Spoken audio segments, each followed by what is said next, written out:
L'histoire commence lorsque notre protagoniste est convoqué dans un nouveau monde par une déesse nommée Nolin. Nolin s'excuse auprès de notre héros et lui explique qu'il a été convoqué par accident. Elle explique que le sort de convocation des Otherworlders sélectionne au hasard un groupe d'élus dans une liste. Notre héros était exclu de cette liste, mais le sort l'a tout de même choisi. Ce sort est suffisamment dangereux pour détruire le monde entier, c'est pourquoi il est interdit. Cependant, la nation l'a activé dans des conditions imprudentes. Nolin a été furieuse d'apprendre l'activation du sort et a agi rapidement pour l'arrêter. Malheureusement, elle n'a pas réussi à arrêter le sort, et c'est pourquoi elle a amené notre héros ici temporairement. Les vrais élus sont parvenus jusqu'à l'Empire, mais notre héros se rend compte qu'il n'était qu'une erreur et qu'il veut juste rentrer chez lui. Malheureusement pour lui, cela ne sera pas possible. Nolin révèle qu'elle était tellement bouleversée qu'elle a complètement modifié le sort interdit pour qu'il ne puisse plus jamais être utilisé. Non seulement notre héros est coincé dans ce nouveau monde, mais Nolin lui révèle également qu'il n'a plus de corps où retourner.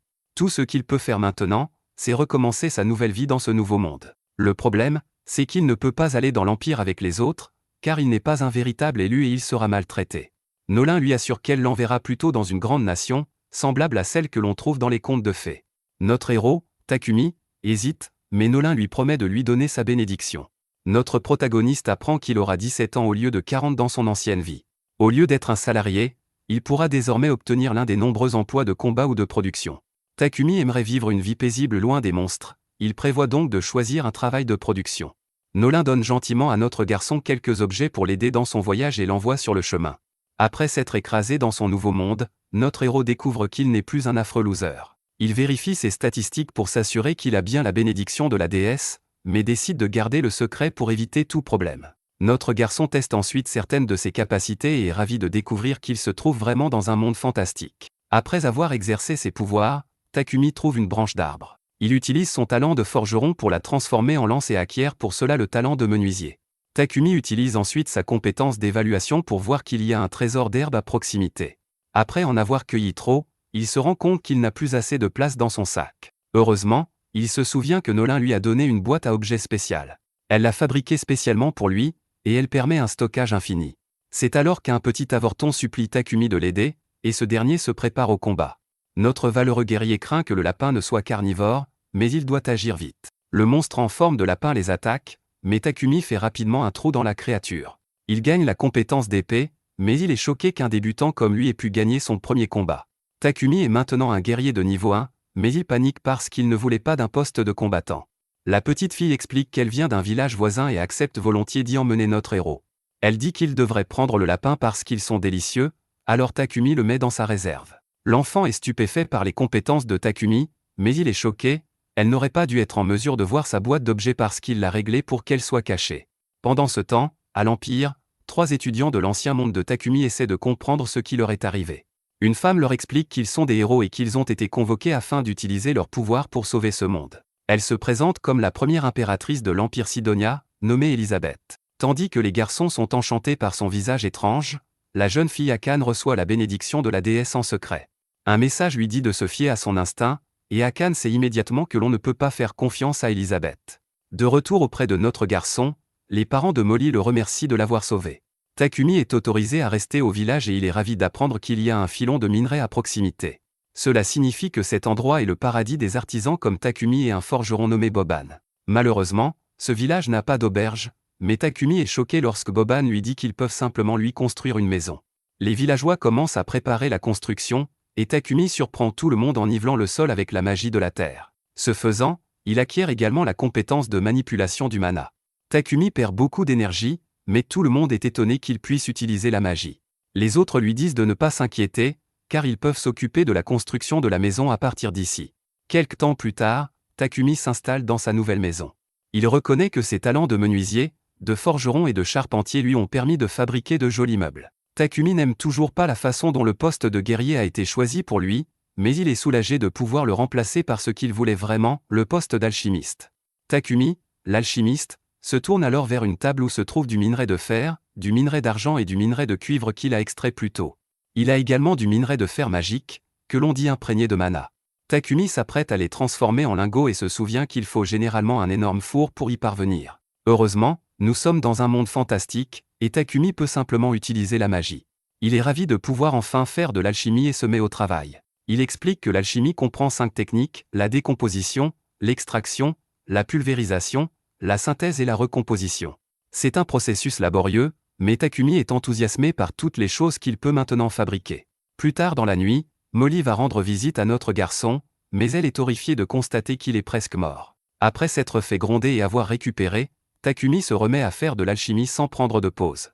La seule fois où il ralentit, c'est lorsqu'il se fait contrôler par les filles. Takumi utilise ensuite les lingots qu'il a fabriqués pour créer des ustensiles et d'autres outils utiles. Après tout ce travail, son niveau d'alchimiste monte en flèche pour atteindre le niveau 32. Les choses ne s'arrêtent pas là puisque Takumi utilise sa magie pour aider Boban à créer la meilleure arme qu'il ait jamais fabriquée. Le travail de forgeron de Takumi passe alors au niveau 40. Il demande alors au père de Molly de lui donner des potions pour qu'il puisse apprendre à les fabriquer lui-même. Le père de Molly accepte à condition que Takumi promette de lui vendre les potions une fois qu'il aura appris à les fabriquer. Takumi mélange alors les herbes comme un fou diabolique, mais il remarque que la potion qu'il fabrique est différente de l'échantillon qu'on lui a donné. Il sent du mana émaner de la potion et se demande si c'est parce qu'il a utilisé de la magie de l'eau au lieu de l'eau normale. Quelques instants plus tard, Takumi mange une plante au hasard, et les choses prennent une tournure douloureuse. Heureusement, il dispose du sort de guérison pour se remettre, et Takumi révèle qu'il a mangé la plante vénéneuse volontairement. C'est le moyen le plus rapide de gagner en résistance et d'augmenter sa compétence en magie légère. C'est assez dur pour son corps, mais il est soulagé de savoir qu'il peut maintenant utiliser la magie de purification. Le soulagement est cependant de courte durée, car un monstre porcin géant apparaît. La dague et la lance de Takumi sont inutiles face à la puissante bête, qu'il envoie voler. Takumi est en très mauvaise posture car le monstre se prépare à une nouvelle attaque, il utilise donc plusieurs sorts pour se défendre. Malheureusement, cela ne donne rien et Takumi tente désespérément de trouver une solution.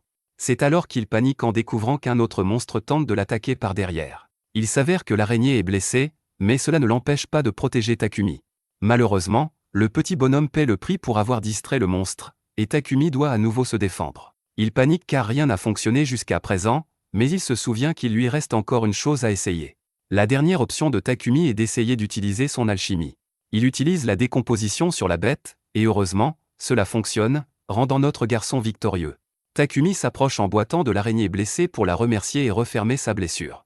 Il se prépare à partir, mais il est choqué lorsqu'il obtient la compétence d'apprivoisement et que l'araignée devient son animal de compagnie. Takumi demande à l'araignée si elle veut l'accompagner dans son aventure, et le petit bonhomme accepte avec joie. Takumi lui donne le nom d'érable et est stupéfait de la voir évoluer instantanément. Lorsque Takumi revient au village, tout le monde est stupéfait de voir qu'il a vaincu un sanglier géant. Ils sont ensuite horrifiés lorsqu'ils voient que Takumi est attaqué par une araignée, mais il explique qu'il l'a apprivoisé. Le plus impressionnant, c'est que les monstres insectes ne sont même pas censés être apprivoisés. Pendant que tout le monde se régale du sanglier, le père de Molly dit à Takumi qu'il devrait aller dans une grande ville pour vendre les restes du monstre pour beaucoup d'argent. Les villageois assistent à la fête et reconnaissent que leur petit village est devenu beaucoup plus vivant depuis l'arrivée de Takumi. Cependant, ils sont persuadés que Takumi est destiné à de grandes choses et qu'il n'est pas le genre de personne à rester dans un petit village. Ailleurs, Nolin est heureuse de voir que Takumi se débrouille bien dans son aventure. Une autre déesse se demande ce que Nolin prépare, car elle a accordé à Takumi un corps spécial et lui a même donné sa bénédiction. Ce n'est pas tout, car il est révélé que Nolin a également envoyé Takumi une année entière dans le passé avant que l'Empire n'active le sort d'invocation. Nolin ne le fait pas pour une raison particulière, mais elle voit manifestement quelque chose de spécial en notre héros. Plus tard, Takumi gronde Maple pour une raison étrange. Il s'avère que pendant que notre héros dormait, son nouvel animal de compagnie a utilisé ses toiles pour piéger Takumi. La petite araignée s'excuse, mais elle souligne que Takumi a été très occupé et qu'elle se sentait seule. Takumi reconnaît que c'est de sa faute, car il était trop concentré sur la fabrication de potions et d'autres travaux. Il s'excuse auprès de Maple et lui promet de prendre un jour de congé pour jouer avec elle. La petite Maple ne pourrait être plus heureuse, mais l'invité de Takumi est terrifié. Takumi l'assure rapidement que Maple n'essaie pas de le manger vivant, mais Martha s'intéresse étrangement à la soie d'araignée de Maple. Quelques instants plus tard, Martha étonne ses amis avec les vêtements qu'elle a confectionnés avec la soie d'araignée. Takumi ne comprend pas pourquoi tout ce remue-ménage, alors les dames lui expliquent que la soie d'araignée est un produit de luxe. Elle est très difficile à trouver car, en général, les nobles l'achètent. Les filles sont très heureuses et remercient Maple. Martha demande au petit producteur de soie de fabriquer un fil plus élastique, mais Takumi essaie d'expliquer que Maple ne comprend personne d'autre que lui. Martha essaie alors de lui parler comme à un enfant. Étonnamment, cela fonctionne, et Takumi n'arrive pas à croire qu'ils communiquent réellement. Takumi rappelle à Maple qu'ils étaient censés jouer ensemble, mais elle a trouvé un nouveau but dans la vie, et elle lui dit qu'elle est trop occupée pour jouer.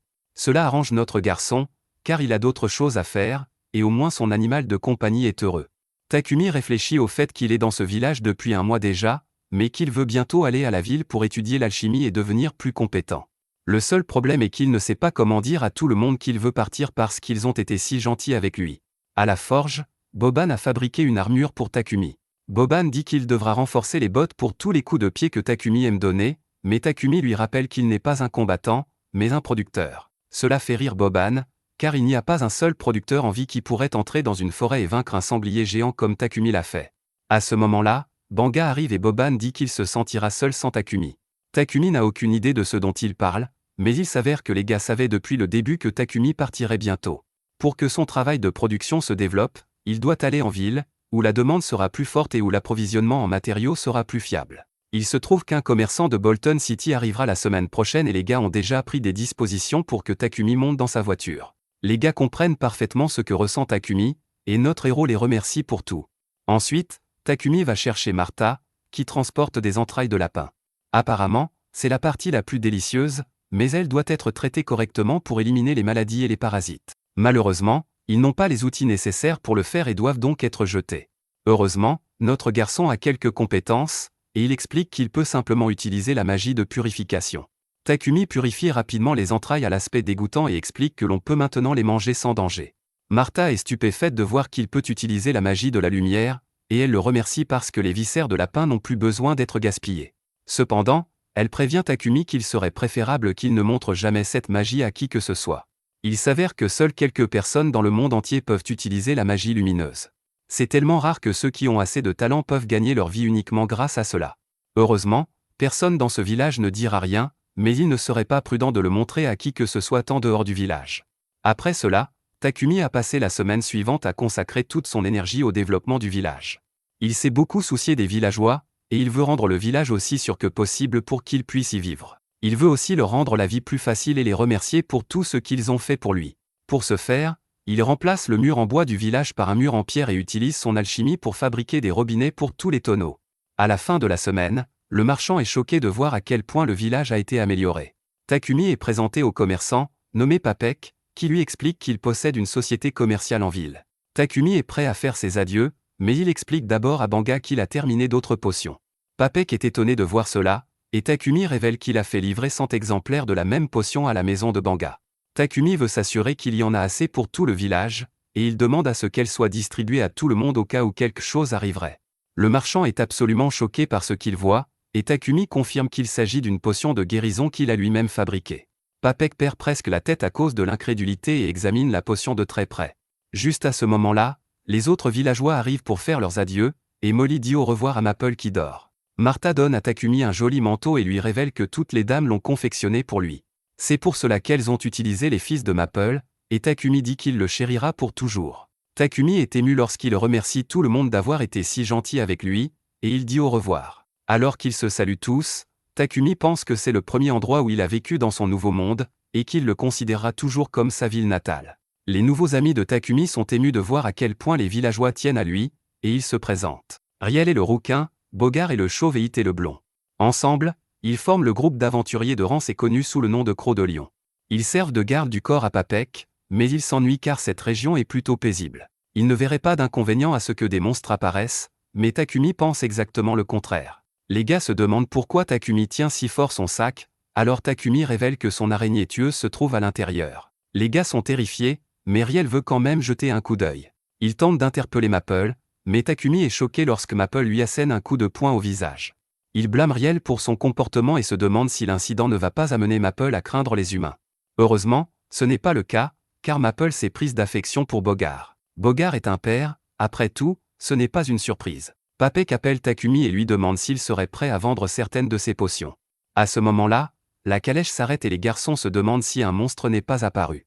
Takumi est horrifié lorsqu'il voit un grand groupe de gobelins, mais les gars lui disent de ne pas s'inquiéter. Papek essaie également de lui assurer que ce n'est pas grave, mais il est terrifié. Les gars montrent alors leur savoir-faire en se débarrassant rapidement des gobelins. Certains d'entre eux tentent même d'attaquer le chariot, mais Riel les élimine. Après avoir pris les pierres magiques aux bêtes, le reste du voyage se déroule paisiblement.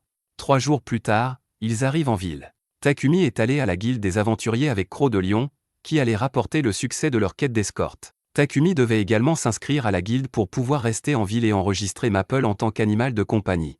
Takumi espérait s'inscrire auprès d'une guilde d'alchimistes, mais la ville n'en a pas.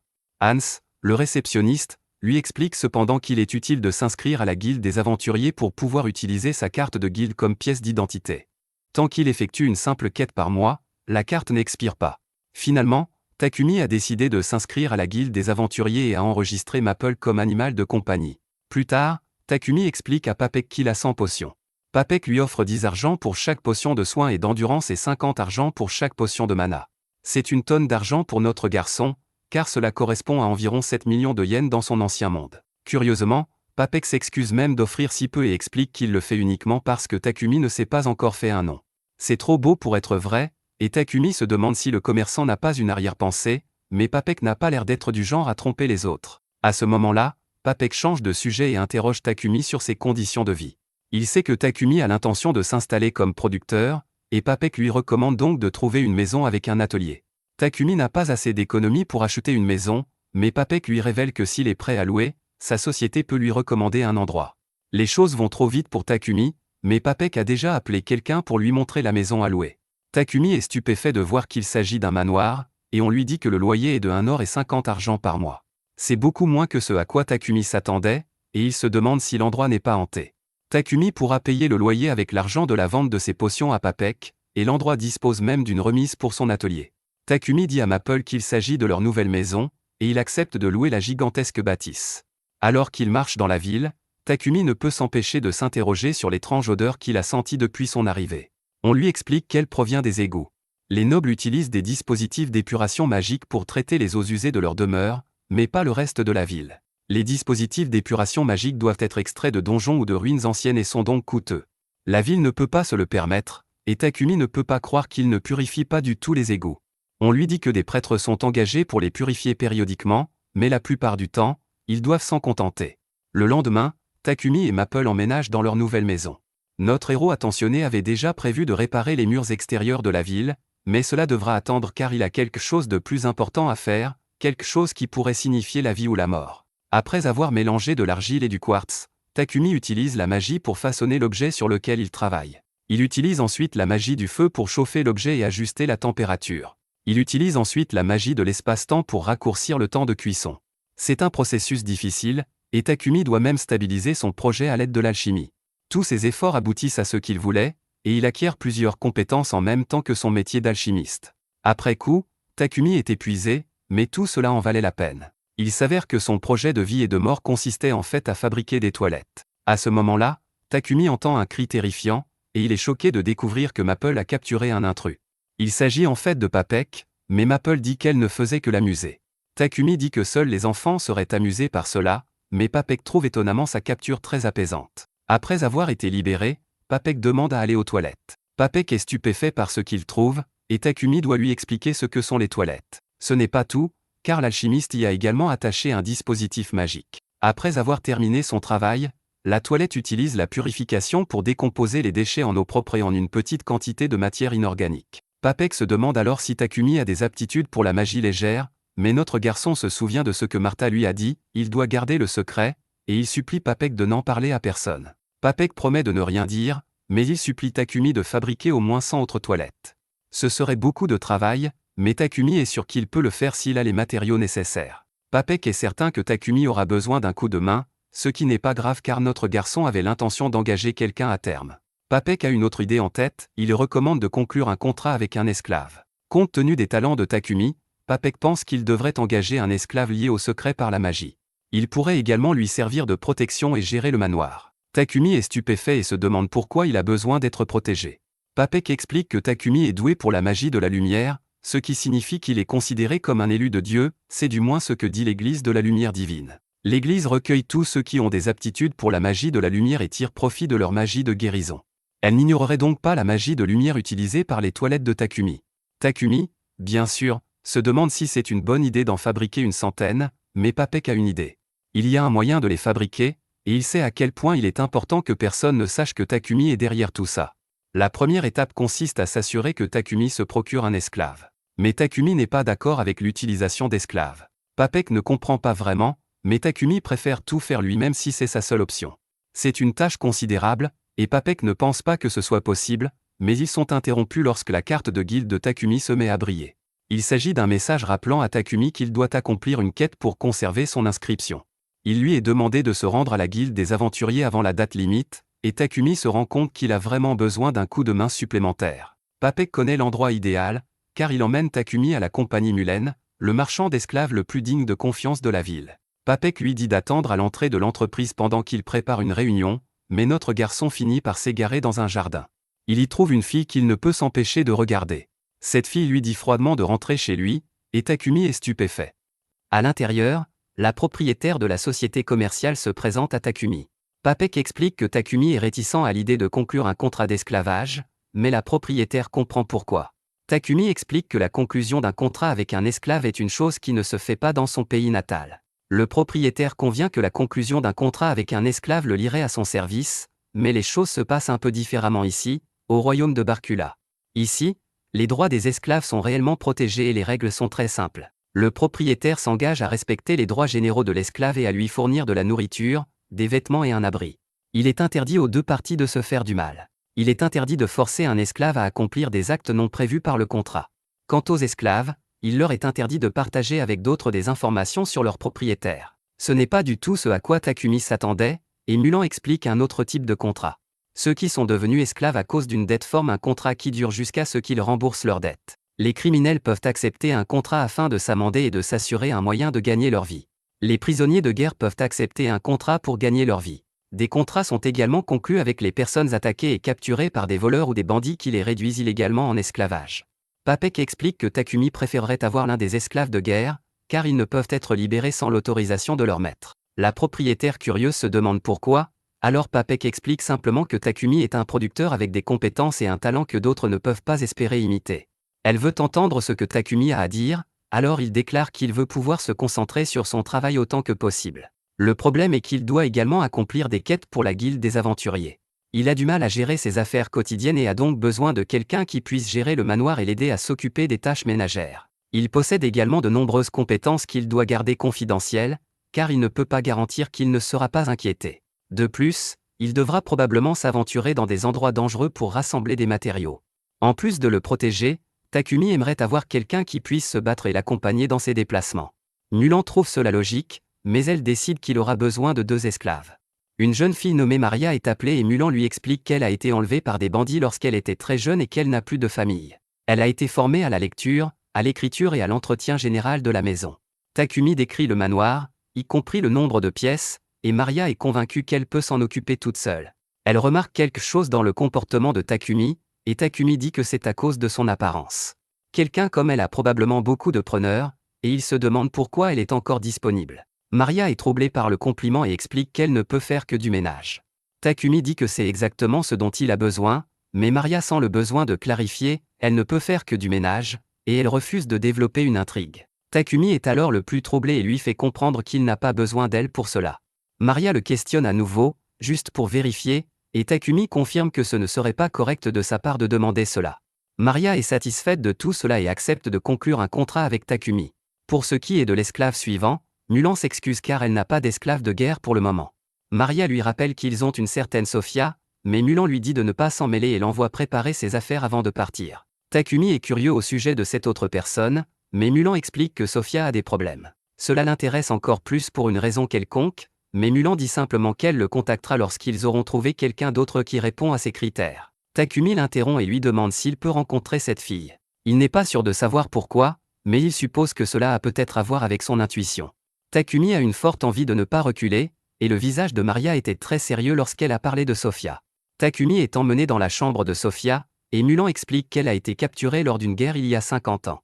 C'est très long, mais c'est parce que Sofia vient d'une nation d'elfes. Pour diverses raisons, elle n'a pas encore conclu de contrat avec qui que ce soit. D'abord, elle a une grande cicatrice à l'oreille gauche. D'autre part, sa main droite et sa jambe gauche ont des troubles de la mobilité. Ce n'est pas au point d'entraver sa vie quotidienne, mais cela l'empêche de se battre efficacement. Mais le pire, c'est que la magie élémentaire et la magie des lutins, propres aux elfes, ont été scellées chez elle. Il est très probable qu'une malédiction ait été jetée sur elle. Ce sont des défauts fatals pour un combattant principal, mais Takumi aimerait quand même lui parler seul à seul. Mulan l'autorise, mais Sofia est stupéfaite. Takumi se présente poliment, mais Sofia est très froide et lui dit qu'elle ne lui sera d'aucune utilité. C'est alors que Takumi devient fou et s'excuse en s'agrippant à son visage. Takumi n'aime généralement pas regarder le statut des autres, mais il ne voit pas d'autre solution. Il utilise sa capacité d'évaluation et est stupéfait de constater que Sophia est très forte. S'il parvient à guérir la déficience de ses membres et à dissiper la malédiction, elle deviendra immédiatement un atout pour le combat. Mulan revient pour lui demander ce qu'il en pense, et Takumi déclare qu'il veut former un contrat avec Sophia. Sophia lui rappelle qu'elle ne peut même pas se battre, mais Takumi dit qu'il devra simplement trouver la raison de cette incapacité. Les deux filles sont stupéfaites car elles n'arrivent pas à croire que Takumi puisse faire quelque chose pour résoudre les problèmes qui ont entravé Sophia pendant plus de 50 ans. Takumi est persuadé qu'il peut le faire et qu'il a presque atteint le niveau qui lui permettra de le faire. Mulan est très intriguée et déclare qu'elle lui confiera Sophia. Cela contrarie Sophia au plus haut point, alors Takumi lui demande d'être honnête et de lui dire si elle est ennuyée par lui. Sophia ne l'admet pas vraiment et dit simplement qu'il n'y a aucune raison de demander à un esclave ce qu'il veut. Quelques instants plus tard, toute la paperasse est terminée et Maria arrive pour remercier Takumi d'avoir également conclu un contrat avec Sophia. La partie magique du contrat est ensuite abordée, et une fois qu'elle est terminée, le marché est conclu. Maria promet de travailler dur pour que Takumi la garde pendant de nombreuses années, et même Sophia le remercie de l'avoir eu. Takumi déclare que tout le plaisir est pour lui, mais Sophia dit qu'il n'a pas besoin d'être aussi poli. Takumi les amène ensuite chez lui, où il est accueilli par Maple. Sophia craint que l'araignée ne le tue, mais Takumi révèle qu'il s'agit de son animal de compagnie. Bien sûr, les filles sont stupéfaites car elles n'ont jamais entendu parler d'une araignée meurtrière comme animal de compagnie. Les filles sont encore plus stupéfaites lorsque Takumi leur révèle qu'elles auront chacune leur propre chambre. Il a aussi une très grande baignoire à leur disposition, mais les filles pensent qu'ils devraient y aller en premier. Takumi répond que ce n'est pas grave car il a installé un dispositif magique dans la baignoire. Il garde toujours l'eau propre, donc peu importe qui y va en premier. Dans le bain, Maria est surprise que Mulan ait accepté de laisser Sophia partir. Peu importe la somme offerte, elle a toujours refusé parce qu'elle voulait garder Sophia. Cependant, pour une raison ou une autre, Mulan a reconnu Takumi. Maria ne peut pas être plus heureuse pour eux deux, mais quelque chose tracasse Sophia. Elle a jeté un coup d'œil au contrat préparé par Mulan, et la plupart des inscriptions de Takumi étaient en blanc, même son lieu de naissance et sa lignée. Elle pense que Takumi cache sa véritable identité et se demande quelle en est la raison. Un peu plus tard, Maria est horrifiée de voir que Takumi a fait son travail en préparant le dîner. Elle est incroyablement dure avec elle-même et se traite de toilette portant des vêtements. Takumi s'excuse et dit qu'il l'a fait parce que c'était son premier jour. Elle le supplie de la laisser faire d'autres tâches et Takumi lui promet qu'elle pourra tout faire demain. Sophia fait remarquer qu'il est impoli pour les esclaves de manger avec leur maître, mais il s'en moque et leur demande si elles sont d'accord pour se joindre à lui. Il ne veut pas non plus qu'elle l'appelle maître, alors les filles acceptent d'être informelles. Dans la société commerciale de Papek, ce dernier donne à Takumi les articles qu'il a commandés. Il les a bien emballés car ils sont délicats et précieux, et Takumi promet d'être prudent avec eux. Sur le chemin du retour, Takumi aperçoit une église qu'il n'avait jamais remarquée auparavant. À l'intérieur, il voit une statue de Nolan, la déesse qu'il a amenée dans ce monde. Il se demande pourquoi elle parlait mal de Sidonia lorsqu'elle l'a invoquée pour la première fois, et elle le téléporte pour lui expliquer pourquoi. Notre garçon est choqué, alors Nolan lui explique qu'il lui a offert ses prières, et qu'elle a donc pensé l'appeler. Pour répondre à sa question, Nolan lui dit qu'elle n'a rien à voir avec Sidonie et son église de la lumière divine. Il y a deux religions dans ce monde, l'église de la création et l'église de la lumière divine. L'église de la création a toujours vénéré Nolan, mais l'église de la lumière divine a été créée plus tard, avec son dieu qui n'existe pas, selon Nolan. Après la fondation du Saint-Empire de Sidonie, la force a été utilisée pour étendre rapidement l'influence de l'église de la lumière divine. Ils sont même allés jusqu'à s'opposer à l'église de la création. Nolan refuse de s'immiscer dans les petites affaires de l'humanité, ce qui a permis à Sidonia d'activer son sort d'invocation de The Worlder, ce qui a conduit à l'invocation accidentelle de Takumi. Nolan n'aime pas qu'il évoque de vieilles erreurs et répond en disant que c'est pour cela qu'elle lui a donné sa super bénédiction. La bénédiction est éternelle, mais elle a un avertissement, au fur et à mesure qu'il étend son monde, la partie de la bénédiction qui l'a aidé à grandir et à rencontrer des gens va se défaire. En d'autres termes, son tutoriel pour débutants sera terminé. Takumi se heurtera à des murs qui lui auraient été faciles à franchir auparavant, et il commencera probablement à rencontrer des personnes mal intentionnées qui voudront lui faire du mal. Takumi se rend compte que tout semble aller pour le mieux. Il a rencontré des tas de gens sympathiques et n'a visité que des endroits formidables, et tout cela grâce à la bénédiction de la jeune femme. Désormais, les choses ne seront plus aussi faciles, et Nolan l'avertit de faire attention. C'est à Takumi de décider comment les choses vont se dérouler à partir de maintenant, mais il est prêt. Un an dans le futur, au Saint-Empire de Sidonie, le roi apprend que les héros qu'il a convoqués sont en train de s'entraîner.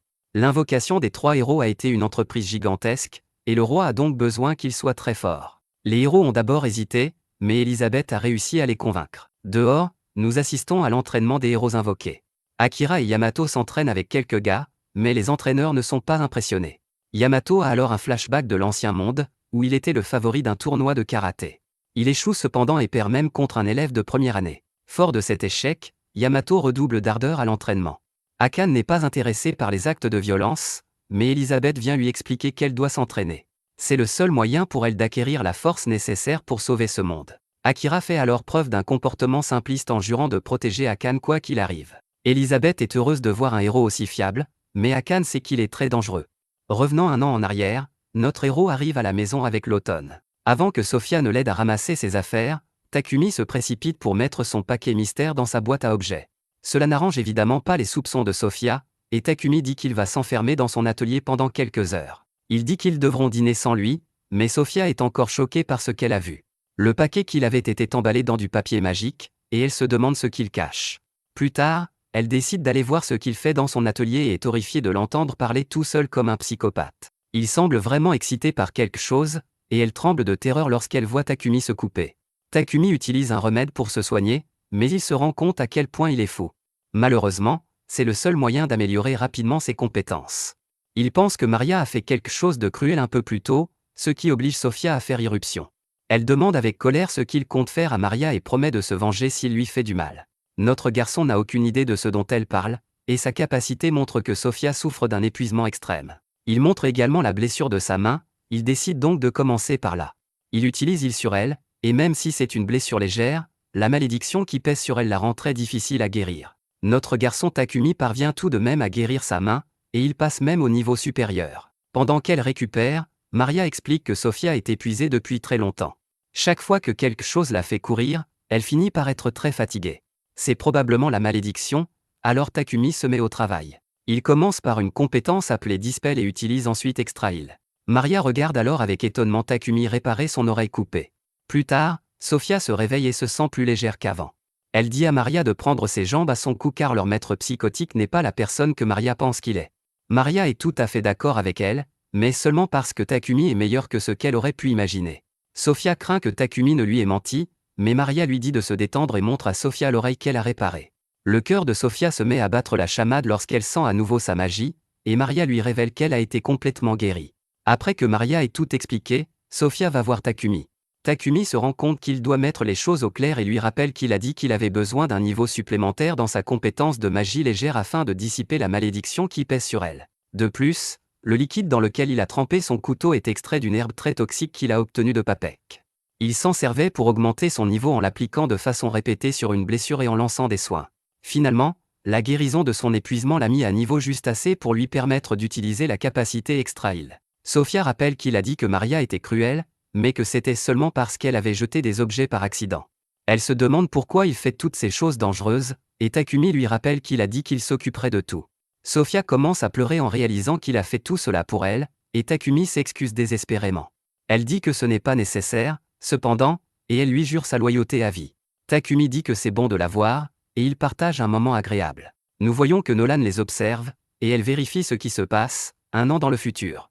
Un peu plus tard, notre garçon Takumi se documente sur l'alchimie, mais il n'y a que 4 livres sur ce sujet dans toute la bibliothèque. Il se demande pourquoi l'alchimie s'est tant éteinte alors que son fonctionnement est si simple. Il comprend vite que c'est parce que l'alchimie provient d'une ancienne civilisation magique, et que peu de gens peuvent lire sur le sujet. Takumi, quant à lui, a reçu la bénédiction de la déesse, ce qui lui a permis de comprendre plusieurs langues. De retour à la maison, Maria admire la façon dont elle a vu Sophia et Takumi se tenir la main la nuit précédente. C'était comme un chevalier jurant de protéger une princesse, mais Takumi est la princesse dans l'imagination de Maria.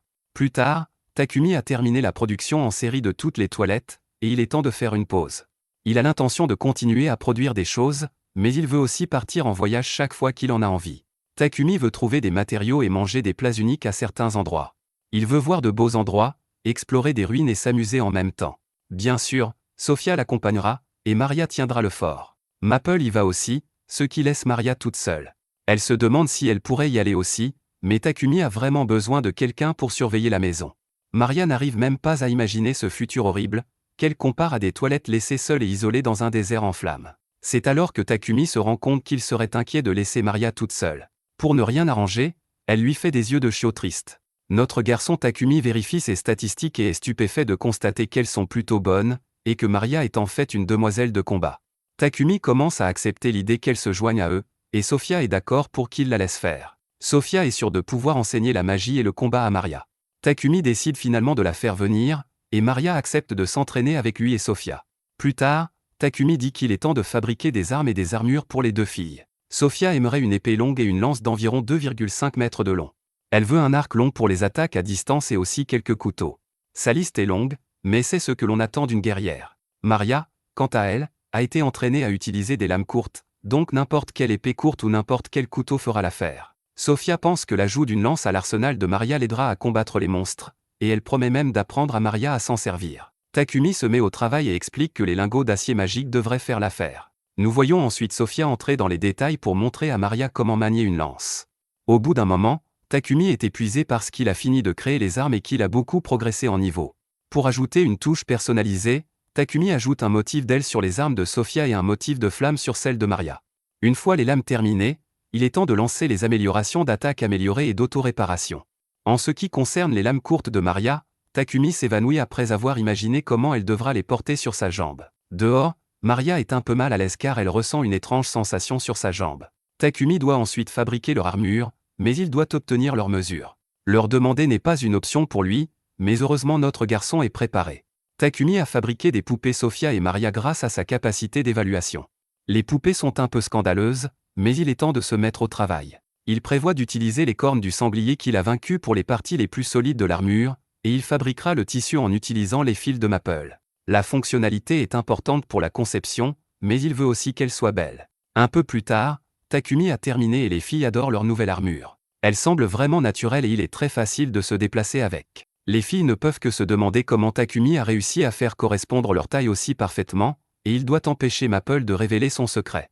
Il change de sujet pour parler des armes qu'il a fabriquées, et les filles sont stupéfaites par son savoir-faire. Les derniers objets qu'il leur propose sont des anneaux qui les aideront à lancer des sorts. Ils sont imprégnés de mana, et les filles se rendent compte de l'effort que Takumi a fourni pour leur fabriquer ces objets. Takumi répond que ce n'est pas grave, car cela lui a permis de s'entraîner à la production. Grâce à tout ce travail, il a pu obtenir de la magie de glace et de la magie de foudre. Les filles mettent leurs bagues et remercient Takumi pour tout. Ensuite, les filles sont enregistrées en tant qu'aventurières, et elles reçoivent le rang H.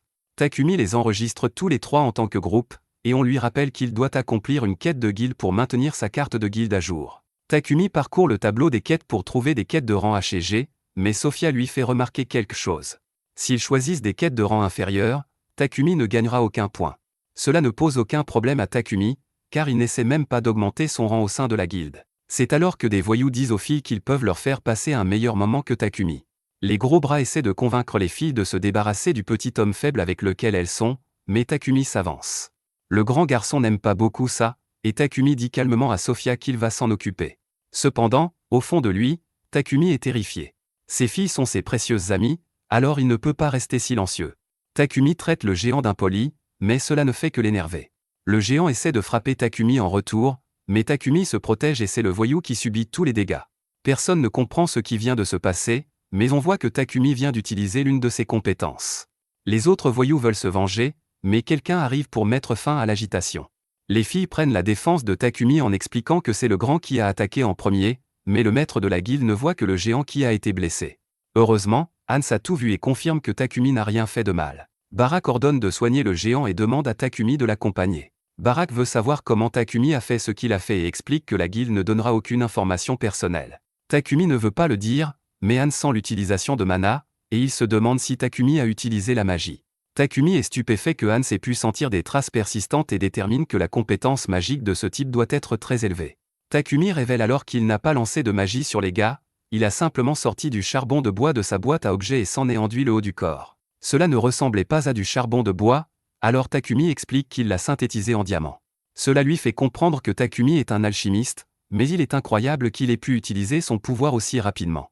Cela, ainsi que le fait que le groupe de Takumi comprend de si belles femmes, lui fait penser qu'il devrait immédiatement promouvoir Takumi au rang D. Barak est d'accord, car cela signifie que moins de voyous essaieront de l'embêter. Les filles viennent de s'inscrire aujourd'hui, donc Takumi ne veut pas les bousculer. Le réceptionniste de la guilde a une idée et propose de sélectionner quelques quêtes pour elle afin qu'elle puisse monter en grade plus rapidement. Sofia pense que c'est une bonne affaire. Elle a fait le serment de protéger Takumi au péril de sa vie, donc améliorer leurs capacités et leur rang sera utile. Les filles sont d'accord et Hans leur montre les quêtes, une quête pour exterminer les gobelins, une quête pour exterminer les kobolds et une quête pour cueillir des herbes. Pour la première quête, Maple sert d'éclaireur et révèle qu'il y a 4 gobelins dans les environs. Sophia en élimine immédiatement 2, et le reste de l'équipe travaille ensemble pour éliminer les 2 derniers gobelins.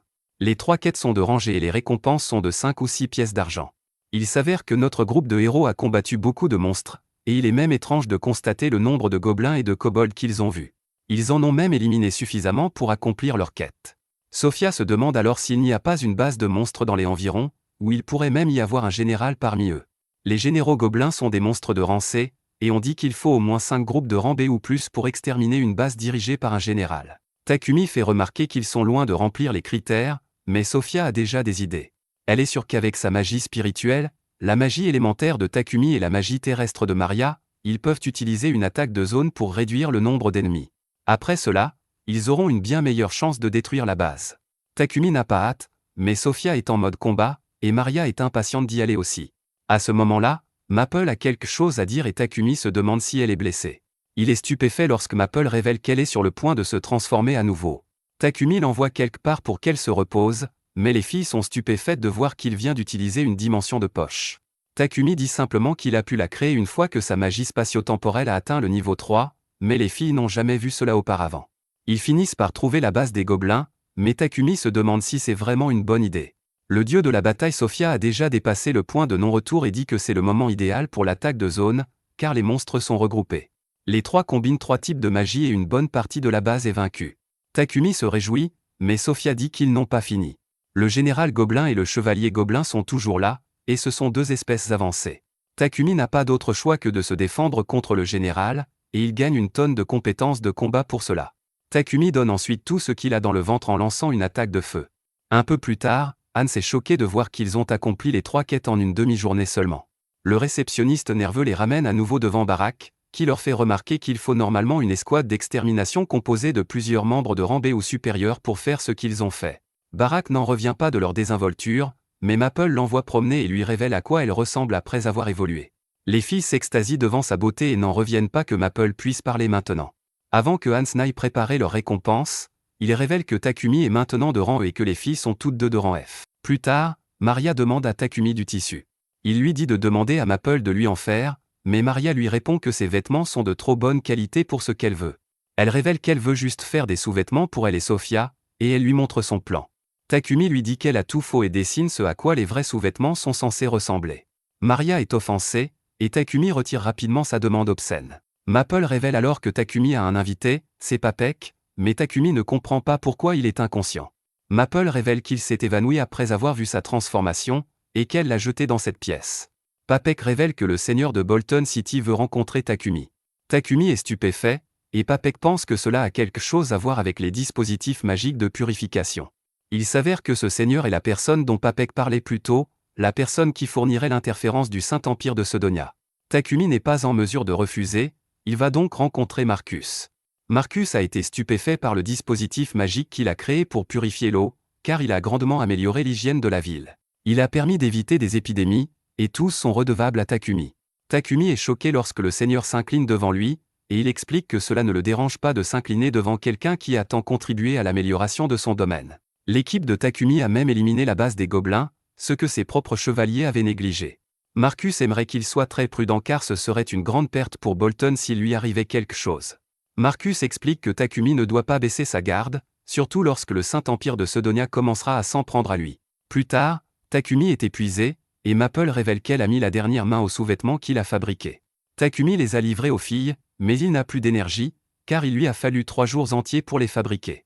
Takumi se demande si elles veulent les essayer, mais il craint qu'elle ne se fasse une fausse idée. Les filles lui proposent de les porter maintenant si cela peut lui faire plaisir, mais Takumi ne supporte pas la pression. Dans sa chambre, Takumi perd pied et se demande si c'est ce que Nolan voulait dire lorsqu'elle a déclaré que tout allait se défaire. Takumi commence à avoir des pensées impures, et il doit combattre son mauvais côté. Merci d'avoir regardé mon récapitulatif. Abonnez-vous à la chaîne pour plus de vidéos.